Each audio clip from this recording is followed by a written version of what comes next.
दुश्मन है मनुवादी और मनीवादी व्यवस्था, और जानबूझकर बेचा कि तुमको संपत्ति का क्या करना है, तुम्हें सिर्फ 2 जून की रोटी चाहिए। देश के खनिज बेचा, सौर ऊर्जा बेची, हवा बेची, क्या नहीं, नदियाँ बेची। इनको लगता है कि आरक्षण से कोई रईस बनता है। जो भी देश में हो रहा है वो सब संविधान के खिलाफ हो रहा है। जो मध्यम वर्ग मोदी मोदी कर रहा था वो आज भीख मांग रहा है। किसी भी वेद में, पुराण में, दर्शन में, गीता में, भागवत में मुझे कोई भी देश का मनीषी, शंकराचार्य या कोई ब्राह्मण मुझे बताए इस देश में कब हिंदू राज्य था। श्रवण संस्कृति और ब्राह्मण संस्कृति का विवाद है। यानी जो देवी देवता है उन्होंने इस देश को नपुंसक बना दिया। जमीन जहाँ भी खोदो बुद्ध ही निकलता है। हमारे देश का प्रधानमंत्री भी बाहर जाके कहता है कि मैं बुद्ध की धरती से आया हूँ। इन हालातों को देख करके लगता है संविधान घातक है। तो मैं आपसे पूछ रहा हूँ, जब सबका साथ ले रहे हैं, सबका विकास ले रहे हैं, तो ये बेचारे किसान काहे को बैठे हैं? तो फिर बड़े से बड़े हिटलर शाही को नहीं टिकने दिया पब्लिक ने, तो इनकी क्या हैसियत है? सलमान अब इस बात को अच्छी तरह समझ रहा है कि जो 80% 75% आबादी को हिंदू बताया गया था वो हिंदू है ही नहीं। तो ये कहीं ना कहीं बाबा साहब के संविधान को खत्म करने के लिए इन्होंने इस तरह से पॉलिसीज बनाते जा रहे हैं। ये ऐसे लोग हैं, बीजेपी और आरएसएस के लोग, जो संविधान से नफरत करते हैं, जो लोकतंत्र से नफरत करते हैं। और आज जब ये लोग सत्ता में आ गए हैं, संसद में आ गए, तो सबसे पहले वही काम कर रहे हैं जो 1946 में इन्होंने किया था। पार्लियामेंट के खिलाफ आज हम लोग आवाज उठा रहे हैं। इस देश में लगातार हम लोग जो बात कर रहे थे, SC, ST, OBC और माइनॉरिटी के लोग एकजुट हो रहे हैं। आज प्रेस कॉन्फ्रेंस हुई है संविधान सुरक्षा आंदोलन के लेकर। पूर्व जज कोलसे पाटिल साहब हैं, मुंबई हाईकोर्ट के जज थे, भंते जी हैं, नुमानी साहब हैं और राज रत्न अम्बेडकर हैं। तो 4 जो हम लोग बात कर रहे थे SC, ST, OBC माइनॉरिटी के, वो चारों लोग आज एक मंच पर आए हैं। बड़े रिप्रेजेंटेटिव हैं और पूरा देश इन पर नज़र लगाए हुए है, आंख लगाए हुए है कि आखिर बदलाव की जो ज़रूरत है, आवाज़ उठाने के ऐसे दौर में जब लोग बोलने से डर रहे हैं, उस दौर में भी ये लोग अपनी आवाज़ को उठा रहे हैं और इनसे लोगों को बहुत उम्मीदें हैं। कोलसे पाटिल साहब आपसे शुरू करते हैं, संविधान को किससे खतरा है? देखो, मैं बार बार मेरी ज़िंदगी दाव पे लगा के आपके चैनल पे कई बार कहा है कि हमारे दुश्मन है मनुवादी और मनीवादी व्यवस्था। मनुवादी समझते हैं कि वो देश के मालिक है, इसलिए उन्होंने सब देश बेचा। 7 साल में सब देश को बेचा और जानबूझकर बेचा कि तुमको संपत्ति का क्या करना है, तुम्हें सिर्फ 2 जून की रोटी चाहिए। और सब जो दिया वो खुद मनुवादियों के हाथ में दिया। तो ये मनीवादियों के हाथ में दिया। तो ये पूंजीवादी, चंद पूंजीवादी, हम दो हमारे दो, देश के खनिज बेचा, सौर ऊर्जा बेची, हवा बेची, क्या नहीं, नदियाँ बेची, सार्वजनिक उद्योग बेचे और सब बेचकर आज देश को भिखारी बनाया। मराठाओं के आंदोलन का मुद्दा चल रहा है सुप्रीम कोर्ट में। सुप्रीम कोर्ट से फैसले आ रहे हैं कि आरक्षण कब तक, आरक्षण नहीं होना चाहिए। इस पर क्या कहेंगे? आप तो जज भी रहे हैं। मैं तो कहता हूँ कि सामाजिक इशू पर ये अनपढ़ जजेस है, इनको मालूम नहीं कि आरक्षण क्यों है। इनको लगता है कि आरक्षण से कोई रईस बनता है। कोई रईस बनने के लिए नहीं है। आज तक इस देश में मनुवादियों के लिए 100% आरक्षण था। आज भी वो सत्ता में, अभी जिसको बोलते हैं की इंस्टीट्यूट है, उनके कब्जे में है।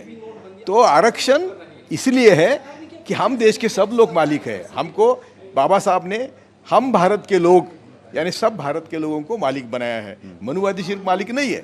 पाटिल साहब, जजों का जो रवैया है सुप्रीम कोर्ट पर, जिस तरह से आरोप लग रहे हैं, उसको लेकर आप क्या कहेंगे? चाहे फॉर्मर चीफ जस्टिस का पार्लियामेंट जाना हो, बोबड़े साहब को लेकर जिस तरह की प्रतिक्रिया आ रही है, क्या जुडिशियरी सिस्टम लगभग कब्जा हो गया है हाईकोर्ट सुप्रीम कोर्ट पर, सरकार के इशारे पर काम कर रही है, या अभी भी कुछ बचा हुआ है, कुछ संभावना है? मैं कई दिनों से बोल रहा हूँ, जान हथेली पर लेके बोल रहा हूँ कि मनुवादी ने तय किया है, सभी की इंस्टीट्यूट मनुवादियों के कब्जे में, जुडिशरी हो, चुनाव आयोग हो, या ब्यूरोक्रेसी हो, या CBI हो, IB हो। अरे एक भाई IB का प्रमुख होता है, दूसरा भाई RSS का प्रमुख होता है, दामाद RSS का प्रमुख होता है, दामाद पुलिस का प्रमुख होता है, तो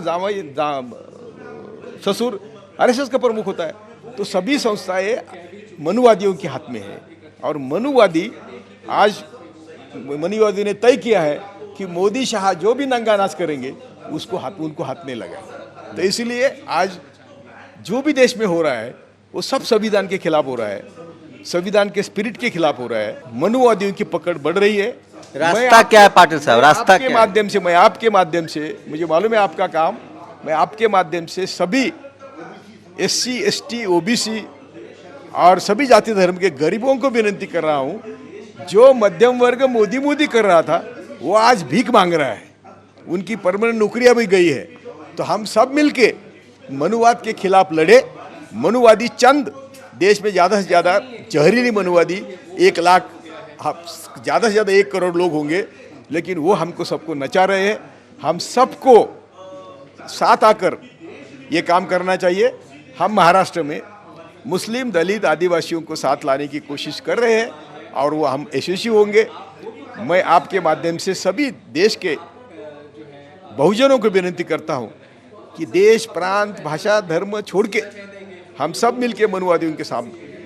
शुक्रिया कौशिक पाटिल साहब। तो 4 बड़े रिप्रेजेंटेटिव आज प्रेस क्लब में आए हैं। नोमानी साहब हैं, राजरत्न अम्बेडकर हैं और भंते जी हैं। भंते जी, अब क्या दिख रहा है? हिंदू राष्ट्र बनेगा अब देश? देखो, ये देश हिंदू राष्ट्र पहले कभी नहीं था। किसी भी वेद में, पुराण में, दर्शन में, गीता में, भागवत में मुझे कोई भी देश का मनीषी, शंकराचार्य या कोई ब्राह्मण मुझे बताए इस देश में कब हिंदू राज्य था। वैदिक संस्कृति हो सकती है जिसकी बात करते हैं, लेकिन ये जो मांग कर रहे हैं कि हिंदू, तो आपका भारत तो बुद्धमय भारत था, सम्राट अशोक का भारत था। आप लोग का कहाँ चला गया बुद्धमय भारत? कि ये हिंदू ये गणराज्य बनाना चाहते हैं, वो नहीं बनेगा। अब प्रश्न ये है कि अच्छा, सनातन गणराज्य बनेगा? नहीं, ये भी नहीं कहते। सनातन संस्कृति जो थी वो श्रवण संस्कृति थी। श्रवण संस्कृति में जो है साधु सन्यासी और बौद्ध भिक्षु आते हैं। श्रवण संस्कृति और ब्राह्मण संस्कृति का विवाद है। ब्राह्मण संस्कृति हमेशा ये चाहती है कि ब्राह्मण सर्वोपर रहे। श्रवण संस्कृति ये चाहती है कि आदमी स्वयं अपनी बुद्धि का विकास करे, क्योंकि कोई भी हमारे जीवन का मालिक नहीं है, हम स्वयं अपने जीवन के मालिक हैं। इसलिए आदमी जब बुद्धि से काम करेगा तो वो गुलाम नहीं बनेगा, उसका विकास होगा।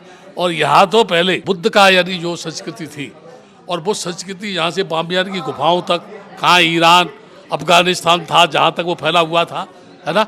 अभी किसी शंकराचार्य ने ये कहा था कि बुद्ध ने तो लोगों को नपुंसक बना दिया। अब मैं जो है उनसे पूछता हूँ, वो बेचारे वो तो जो है नेत्रहीन है, कि बुद्ध ने देश को जो है नपुंसक बना दिया या हमारे देश के यानी जो देवी देवता है उन्होंने इस देश को नपुंसक बना दिया।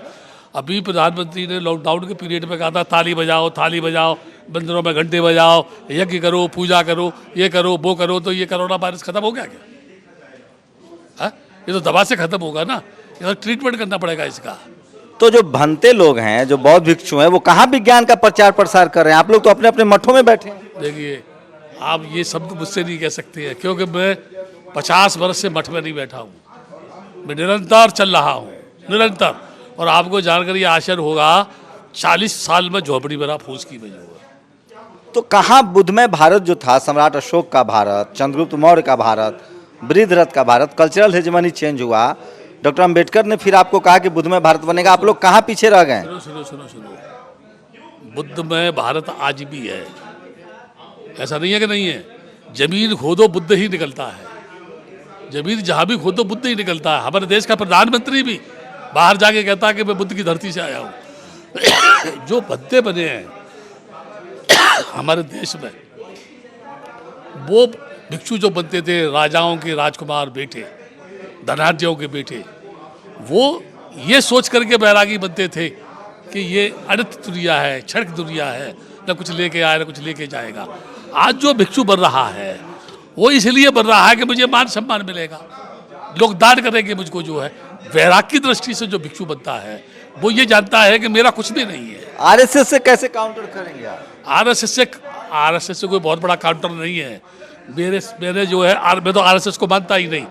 वो अपनी एक प्लानिंग करते हुए चले आ रहे हैं, और उनकी प्लानिंग क्या है? उनकी उस मीटिंग में हर जाति का आदमी होता है, ठीक है, लेकिन जो सीक्रेट पॉलिसी उनकी बनती है उसमें केवल ब्राह्मण रहता है, बाकी कोई नहीं रहता है। वैसे वो सबका साथ लेते हैं, लेकिन पॉलिसी में साथ नहीं लेते हैं। और उनकी पॉलिसी है डिवाइडेशन की, लेकिन ज़्यादातर SC ST OBC तो उनके सनातन धर्म के फोल्ड में है, हिंदू के नाम। मैं पहले ही बोल रहा हूँ, उसको मानसिक गुलाम बनाया गया है ना।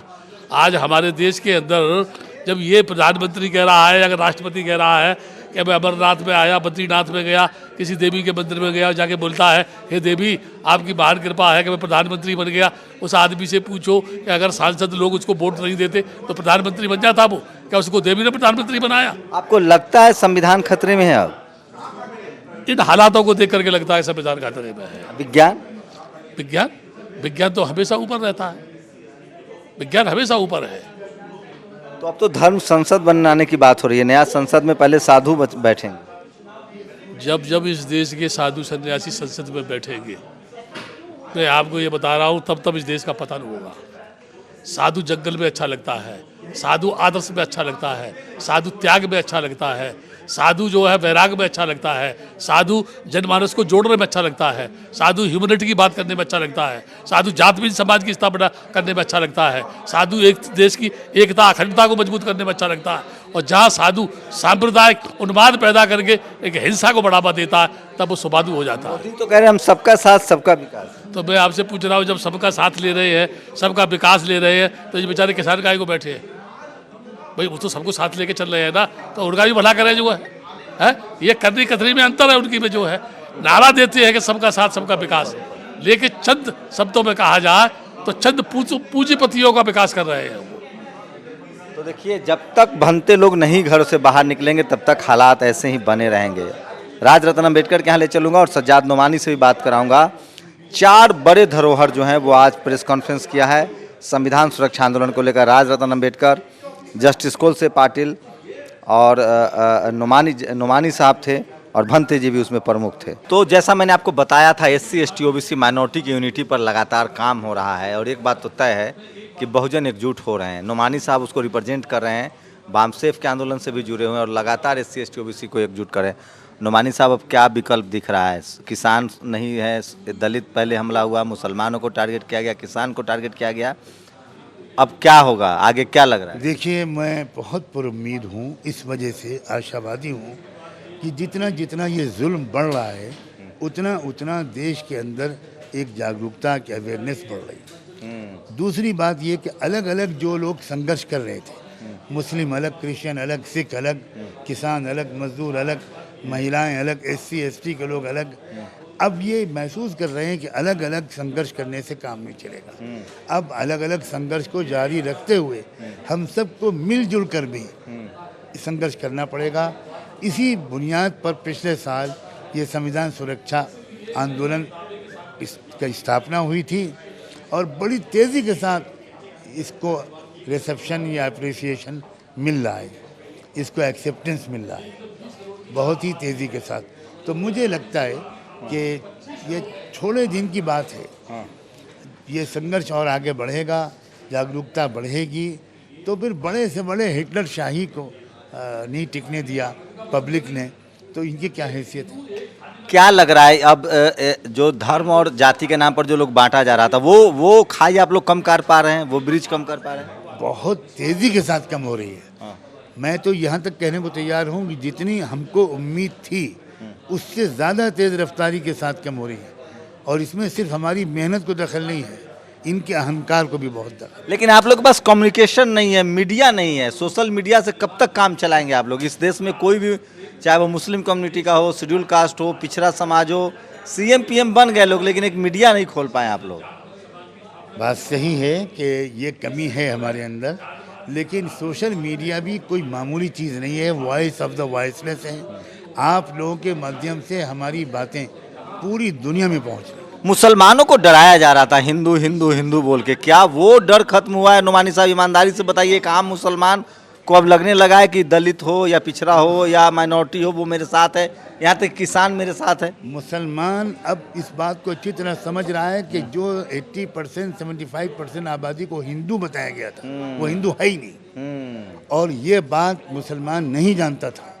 मुस्लिम जो भारतीय समाज की व्यवस्था है वरुण आश्रम वाली, वो मुसलमान नहीं जानता था, तो मुसलमान सबको हिंदू समझता था। ये बहुत बड़ी गलती थी। अब मुसलमान भी इस गलती से निकल रहा है और ये सब लोग भी निकल रहे हैं। तो एक और खास मेहमान है मेरे साथ, राजरत्न अम्बेडकर साहब, किसी परिचय के मोहताज नहीं है। मैंने फिर कहा 4 बड़े लोग आज एक मंच पर आए हैं। नोमानी साहब आए थे, राजरत्न अम्बेडकर आए थे, आपको बता दें कि कोलसे पाटिल थे। तो SC ST OBC माइनॉरिटी की कम्युनिटी देखी है, कोई विकल्प है आप लोग के पास? अब तो आप लोग के पास सब निजीकरण हो रहा है, नौकरी भी नहीं रहेगी। शेड्यूल कास्ट का वो तबका जो नौकरी पेशा है वो क्या अब समझने लगा है? देखिए, इन्होंने जब स्वच्छता अभियान शुरू किया तब मैंने यही बात बताई थी कि इनका स्वच्छता अभियान है क्या। इनका स्वच्छता अभियान इसी बात के ऊपर है कि जो लोग SC ST OBC के लोग बाबा साहब के संविधान के वजह से, रिजर्वेशन के वजह से क्लास 1 के टॉप पोजीशन पे पहुंच गए, मैनेजर बन गए, इन लोगों को उस पोजीशन से हटाओ, इन लोगों को हटा दो। आज वही लोग आज सभी ये बड़े बड़े पोजीशन से हट रहे हैं। IAS ऑफिसर्स और MP UPSC का पढ़ाई करके लोग IAS बन रहे थे, आज वहाँ पर लेटरल इंटरव्यूज़ के लेटरल एंट्रीज से शुरू हो गया है। तो ये कहीं ना कहीं बाबा साहब के संविधान को ख़त्म करने के लिए इन्होंने इस तरह से पॉलिसीज़ बनाते जा रहे हैं। जी, क्या लग रहा है आपको कि अब आगे क्या होगा? स्थिति बहुत भयावह हो गई है, सारा निजीकरण हो रहा है, संविधान का आप लोग कह रहे हैं खतरे में है। क्या नया संसद, नया संविधान की आपको उम्मीद है? देखिए, इनकी तो मंशा वही है। ये ऐसे लोग हैं, बीजेपी और RSS के लोग, जो संविधान से नफरत करते हैं, जो लोकतंत्र से नफरत करते हैं। 1946 में जब कॉन्स्टिट्यूएंट असेंबली बनाई गई तब यही वो लोग थे जो संविधान बनाने के फेवर में नहीं थे, यही वो लोग थे जो नहीं चाहते थे इस देश में लोकतंत्र रहे। और आज जब ये लोग सत्ता में आ गए हैं, संसद में आ गए, तो सबसे पहले वही काम कर रहे हैं जो 1946 में इन्होंने किया था। संविधान का विरोध करो, लोकतंत्र को खत्म करो। आज देखो, मैं जब वॉशिंगटन DC में गया था, व्हाइट हाउस के बाहर मैंने एक लाइव किया कि व्हाइट हाउस के बाहर एक बंदा ट्रम्प का पुतला बनाकर उसको चप्पल से मार रहा है। यानी व्हाइट हाउस के बाहर एक आदमी उस देश के प्रेसिडेंट का विरोध कर सकता है, उसको मार सकता है पुतले को, लेकिन हम देश में मोदी जी के खिलाफ नहीं बोल सकते। सेडिशन लगा देते हैं, UAPA लगा देते हैं। तो कहीं ना कहीं इस देश का लोकतंत्र जो है ये खत्म करना चाहते हैं। लेकिन रास्ता क्या है? आपकी मैक्सिमम जो पॉलिटिकल लीडरशिप है वो बोल नहीं रही है। मेंबर ऑफ पार्लियामेंट जो रिजर्व सीट से जा रहे हैं वो भी नहीं बोल रहे हैं। OBC के लोग आपके साथ नहीं, एकजुट नहीं हो रहे हैं। क्या कहीं अवेयरनेस की कमी है, कम्युनिकेशन नहीं है? देखिए, SC के जो मेंबर ऑफ पार्लियामेंट्स है या MLAs है, ये समाज नहीं है। ये लोग हमारे समाज से उतना इनका रिश्ता भी नहीं है। आप देखिए, राज्यसभा में जो लोग हैं, मुंबई में आके उनकी हालत देखिए, उनके घरों पे कुत्ते तक नहीं जाते, हम मिलने तक नहीं जाते। ये SC के सीट्स के ऊपर बैठे हुए हैं, लेकिन SC का एक भी मुद्दा उठाने का काम ये नहीं करते हैं। और इसलिए आज मुझे डिस्टर्ब हो रहा है उनके आवाज़ से, और इसलिए हम लोगों को एक विकल्प बनाना ज़रूरी था कि SC ST OBC और माइनॉरिटीज़ के लोगों को इकट्ठा लाना है। हम ये नेता हमारे नहीं है, ये हमारे नेता नहीं है। और इसलिए कल हमारी अकाल तख्त के चीफ से बात हुई और उन्होंने भी संविधान सुरक्षा आंदोलन में आने की मंजूरी दे दी है। आज सिख हमारे साथ आएगा, मुस्लिम्स के मौलाना सज्जाद नोमानी, जो सिर्फ भारत के ही नहीं वर्ल्ड के मुस्लिम्स के एक प्रोमिनेंट फेस है, उन्होंने हमको सपोर्ट किया है। कल जामा मस्जिद में, पंजाब के जामा मस्जिद में हमारी मीटिंग हुई, वहाँ के शाही इमाम ने भी संविधान सुरक्षा की जिम्मेदारी उठाई है। तो हम देश के लोगों को इकट्ठा कर रहे हैं। पार्लियामेंट में बैठे हुए SC या OBC, इनको इकट्ठा लाने के बजाय, देखिए आज जो लड़ाई है, ये लड़ाई parliament versus rest of the India ऐसी हो गई है। पार्लियामेंट के खिलाफ आज हम लोग आवाज उठा रहे हैं। क्या लग रहा है ये EVM वाला बड़ा मसला है, कोई सोल्यूशन दिख रहा है? सरकार, आप आंदोलन कर सकते हैं, सरकार तो बना नहीं सकते हैं। देखिए, EVM के वजह से ही आज ये लोग इतने पावर में आ रहे हैं। जैसे कहते हैं कि जादूगर की जान तोते में होती है, वैसे बीजेपी की जान इस EVM में है। हम EVM को बैन करवाने के लिए देश में, विदेशों में ये मांग उठा रहे हैं। UN में मैंने खुद EVM के खिलाफ ये पूरा मेमोरेंडम दिया है। आज हो क्या गया है, इंडिया फॉरेन एजेंसीज की रिकमेंडेशंस एक्सेप्ट ही नहीं कर रहा। USCIRF ने 3 सैंक्शंस इस सरकार के ऊपर लाए हैं। वो कहता है हमको आपके रिपोर्ट से कोई लेना देना नहीं। तो आज ये ऐसे हिटलर शाही में ये काम कर रहे हैं कि वर्ल्ड की एजेंसीज इनको कोस रही है। ये बोलते हैं हम आपके रिपोर्ट को नहीं मानते। तो कहीं ना कहीं आज अगर ये EVM के खिलाफ भी अगर देश में आंदोलन हो जाए तो ये कभी सत्ता में नहीं आ पाएंगे। एक आखिरी सवाल, क्या लग रहा है आपको कि आप एकजुट कर पाएंगे SC ST OBC minority leadership की? ये एक सोल्यूशन है। जी, हम 5 दिन का मेरा ये दौरा था और इस दौरे में मैंने देखा सदगुरु रविदास धर्म के लोगों ने इस मूवमेंट के लिए हाँ कही है, सिखों ने हाँ कही है, मुस्लिम्स है, क्रिश्चियंस है, बुद्धिस्ट माइनॉरिटीज़ है। अगर ये सब भी जो लोग संविधान के वजह से आज ये जो जानते हैं कि संविधान के वजह से हमको अपने धर्म का स्वातंत्र्य है, संविधान के वजह से हमको हक और अधिकार मिले हैं, ऐसे लोगों को हम इकट्ठा कर रहे हैं और ये सभी लोग, देश के लोग आज देश का आवाज़ बनेंगे और आने वाले समय में ये आंदोलन पूरे देश भर में होकर बाबा साहब ने दिए हुए हक और अधिकार हम बचाएंगे। तो ये राजरत्न अम्बेडकर साहब थे और ये देखिए पीछे संविधान सुरक्षा आंदोलन को 4 बड़े चेहरे थे SC ST OBC माइनॉरिटी के, जिन्होंने एक बड़ा प्रेस कॉन्फ्रेंस किया है। कैमरामैन अनमोल के साथ शंभू कुमार सिंह, नेशनल दस्तक, दिल्ली। नेशनल दस्तक की आपसे गुजारिश है कि अगर इसको बचाना चाहते हैं तो नेशनल दस्तक को सब्सक्राइब करने के लिए रेड कलर के सब्सक्राइब बटन को दबाएं, फिर बेल आइकन की घंटी दबाएं। नेशनल दस्तक को बचाने के लिए बहुत जरूरी है कि हर खबर को शेयर करें, लाइक करें, कमेंट जरूर करें।